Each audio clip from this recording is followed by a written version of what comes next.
അയൽ രാജ്യങ്ങളിലുമെല്ലാം വരൾച്ച ബാധിച്ചു. ഈജിപ്തിൽ വളരെ കുറഞ്ഞ വിലക്ക് ധാന്യങ്ങൾ വിതരണം ചെയ്യുന്നുണ്ടെന്ന വാർത്ത അയൽ രാജ്യങ്ങളിലും എത്തി. യാക്കൂബ് നബി തന്റെ പുത്രന്മാരെ ഈജിപ്തിലേക്ക് അയക്കാൻ തീരുമാനിച്ചു.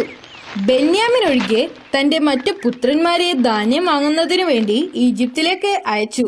ദിവസങ്ങളോളം മരുഭൂമിയിലൂടെ സഞ്ചരിച്ച് ഒടുവിൽ ഈജിപ്തിലെത്തി. പെട്ടെന്നാണ് പ്രവാചകൻ വരിയിൽ നിൽക്കുന്ന സഹോദരങ്ങളെ കണ്ടത്. അദ്ദേഹത്തിന് പെട്ടെന്ന് തന്റെ സഹോദരങ്ങളെ തിരിച്ചറിഞ്ഞു. പക്ഷേ അവർക്ക് യൂസഫ് നബിയെ തിരിച്ചറിയാനായില്ല. പ്രവാചകന് തന്റെ സഹോദരങ്ങൾ തന്നോട് ചെയ്ത പ്രവൃത്തികളെക്കുറിച്ചും ഒരു രാത്രി മുഴുവനും ആ കിണറിൽ കഴിഞ്ഞ ഭയാനകമായ ആ രാത്രിയെക്കുറിച്ചും ഓർമ്മ വന്നു. പ്രവാചകൻ അവരെ തന്റെ കൊട്ടാരത്തിലേക്ക് ക്ഷണിച്ചു. സഹോദരങ്ങൾ കൊട്ടാരത്തിലെത്തിയപ്പോൾ പ്രവാചകൻ അവർക്ക് വിരുന്നൊരുക്കി. അതിനുശേഷം അവരുടെ കുടുംബത്തെക്കുറിച്ചും അവരുടെ സ്ഥലത്തെക്കുറിച്ചും ചോദിച്ചു. ഞങ്ങൾ 11 സഹോദരങ്ങൾ മഹാനായ ഒരു പ്രവാചകന്റെ മക്കളാണ്. ഞങ്ങൾ കനാനിൽ നിന്ന് വരുന്നവരാണ്. ഞാനിവിടെ 10 പേരെ മാത്രമേ എണ്ണിയിട്ടുള്ളൂ എന്ന് പ്രവാചകൻ അവരോട് പറഞ്ഞു. നിങ്ങൾ കള്ളം പറയുകയാണോ? അല്ല, ഞങ്ങൾ കള്ളം പറയുകയല്ല. പിതാവിന്റെ ആവശ്യപ്രകാരം ഞങ്ങളുടെ ഇളയ സഹോദരനെ വീട്ടിൽ നിർത്തിയിരിക്കുകയാണ്. നിങ്ങൾ പറയുന്നത് സത്യമാണെങ്കിൽ നിങ്ങളുടെ ഇളയ സഹോദരനെ എന്റെ മുൻപിൽ കൊണ്ടുവരിക. അങ്ങനെയെങ്കിൽ നിങ്ങൾക്ക് ഞാൻ ഇരട്ടി ധാന്യങ്ങൾ തരാം. അല്ലെങ്കിൽ ഇനി ഒരിക്കലും ഈജിപ്തിലേക്ക് പ്രവേശിക്കരുത്. അദ്ദേഹം മുന്നറിയിപ്പ് നൽകി. സഹോദരന്മാർ സമ്മതിച്ചു. അവർ പ്രവാചകനോട് നന്ദി പറഞ്ഞുകൊണ്ട് വീട്ടിലേക്ക് മടങ്ങിപ്പോയി. അവർ വീട്ടിലെത്തി. പിതാവേ, ബെന്യാമിൻ ഞങ്ങളോടൊപ്പം വരാതിരുന്നത് കൊണ്ട് ഞങ്ങൾക്ക് ചില വസ്തുക്കൾ നഷ്ടമായി. ബെന്യാമിനെ ഞങ്ങളോടൊപ്പം വരാൻ അനുവദിക്കുകയാണെങ്കിൽ കൂടുതൽ ധാന്യങ്ങൾ നൽകാൻ തയ്യാറാണെന്ന് കരാറുകാരനായ കൺട്രോളർ വാഗ്ദാനം ചെയ്തിരിക്കുന്നു. ഞാൻ നിങ്ങളെ എങ്ങനെ വിശ്വസിക്കും? യോസഫിനോട് ചെയ്തത് എന്താണെന്ന് നിങ്ങൾക്കറിയാമല്ലോ. അവസാനം അള്ളാഹുവിൽ വിശ്വാസം അർപ്പിച്ചുകൊണ്ട് പ്രവാചകൻ സമ്മതിച്ചു. പക്ഷേ അവർ അവനെ സുരക്ഷിതമായി തിരികെ കൊണ്ടുവരുമെന്ന് പ്രതിജ്ഞ ചെയ്തതിനു ശേഷം മാത്രമായിരുന്നു അത്. അവർ ഈജിപ്തിലേക്ക് യാത്രയായി. അവർ ഈജിപ്തിലെത്തിയപ്പോൾ യൂസഫ് നബി അവരെ സ്നേഹത്തോടെ സ്വീകരിച്ചു. പ്രവാചകൻ അവർക്ക് ഒരു വിരുന്നൊരുക്കി. വിരുന്നിനു ശേഷം ബെന്യാമിനും യൂസഫ് നബിയും തനിച്ചായപ്പോൾ പ്രവാചകൻ ബെന്യാമിനോട് പറഞ്ഞു, ബെന്യാമിൻ, ഞാൻ നിങ്ങളുടെ നഷ്ടപ്പെട്ട സഹോദരനാണ്. വർഷങ്ങൾ കഴിഞ്ഞ് വിധി നമ്മെ ഒന്നിപ്പിച്ചിരിക്കുകയാണ്.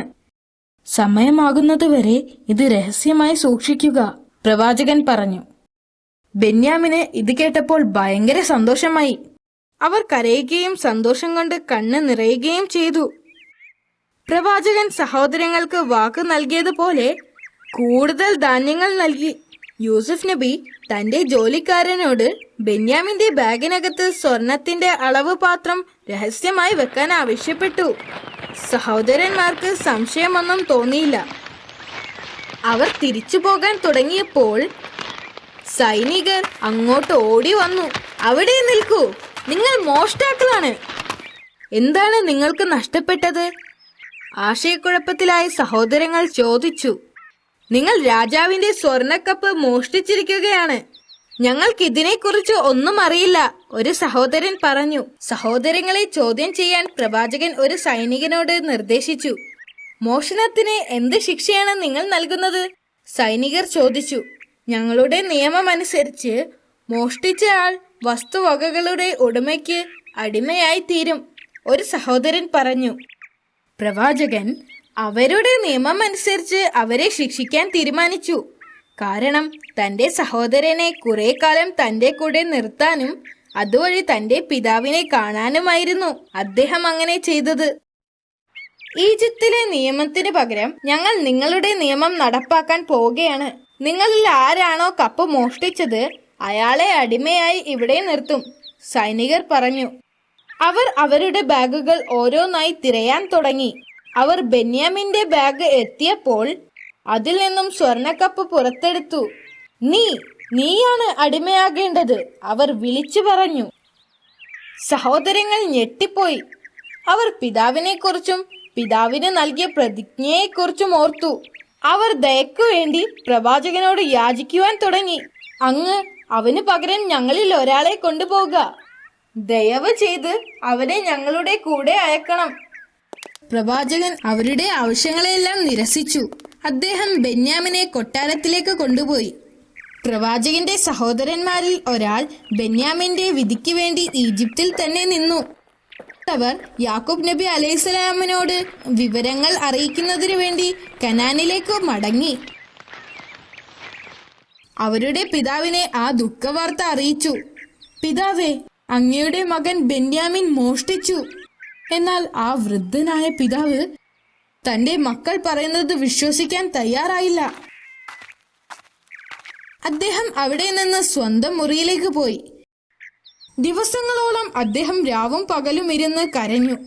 അങ്ങനെ അദ്ദേഹത്തിന് അസുഖം ബാധിക്കുകയും കണ്ണിന്റെ കാഴ്ച നഷ്ടപ്പെടുകയും ചെയ്തു.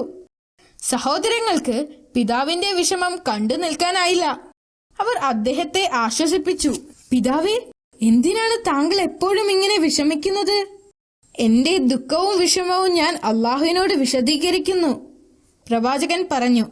അദ്ദേഹം വീണ്ടും തന്റെ പുത്രന്മാരോട് ഈജിപ്തിലേക്ക് പോകാൻ ആവശ്യപ്പെട്ടു. സഹോദരങ്ങൾ 3-ാം തവണയും ഈജിപ്തിലേക്ക് പോയി. എന്നിട്ട് ബെന്യാമിനെ വിട്ടുതരാനായി പ്രവാചകനോട് അപേക്ഷിച്ചു.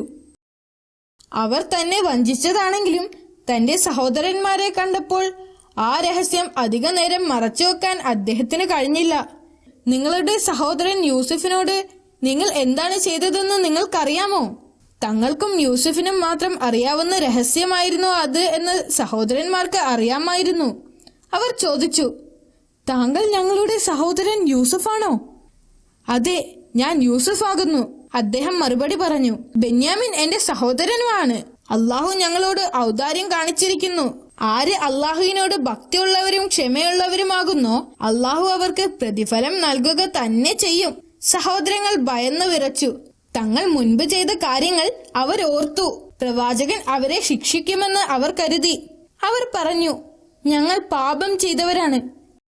അള്ളാഹു നിങ്ങൾക്ക് പുറത്തു തരട്ടെ. പ്രവാചകൻ പറഞ്ഞു. പ്രവാചകൻ തന്റെ സഹോദരന്മാരെ കെട്ടിപ്പിടിച്ച് സന്തോഷം കൊണ്ട് കരഞ്ഞു. പല ഉത്തരവാദിത്വങ്ങളും തനിക്കുണ്ടായിരുന്നതിനാൽ അദ്ദേഹത്തിന് ഈജിപ്ത് വിട്ടു പോകുവാൻ സാധ്യമല്ലായിരുന്നു. തന്നെ കൂടാതെ സഹോദരന്മാരോട് പിതാവിന്റെ അടുത്തേക്ക് പോകാൻ ആവശ്യപ്പെട്ടു. അദ്ദേഹത്തിന്റെ ഒരു ഷർട്ട് അവരുടെ കയ്യിൽ കൊടുത്തുകൊണ്ട് പറഞ്ഞു, നിങ്ങൾ എന്റെ ഷർട്ട് കൊണ്ടുപോയിട്ട് എന്റെ പിതാവിന്റെ മുഖത്ത് ഇട്ടു കൊടുക്കണം. അദ്ദേഹത്തിന് കാഴ്ച ലഭിക്കും. പിന്നെ കുടുംബവുമായി ഇങ്ങോട്ട് വരിക. അവർ കനാനിലേക്ക് യാത്രയായി. ആ സന്തോഷ വാർത്തയുമായി പുത്രന്മാരെത്തി. അവർ ആ ഷർട്ട് അദ്ദേഹത്തിന്റെ മുഖത്ത് വെച്ച് കൊടുത്തു. അത്ഭുതം! ഷർട്ട് മുഖത്ത് വെച്ച് ഉടനെ തന്നെ യാക്കൂബ് നബിക്ക് കാഴ്ച തിരിച്ചു കിട്ടി. സഹോദരന്മാർ അവരുടെ തെറ്റുകൾ തിരിച്ചറിഞ്ഞു. ഞങ്ങൾ പാപം ചെയ്തു പോയി. ഞങ്ങളുടെ പ്രവൃത്തിയിൽ ഞങ്ങൾ ക്ഷമ ചോദിക്കുന്നു എന്നവർ പറഞ്ഞു. ഞാൻ നിങ്ങൾക്ക് വേണ്ടി അള്ളാഹുവിനോട് അപേക്ഷിക്കാം. അവൻ ഏറെ പൊറുക്കുന്നവനും പരമകാരുണ്യകനുമാകുന്നു എന്ന് പ്രവാചകൻ പറഞ്ഞു.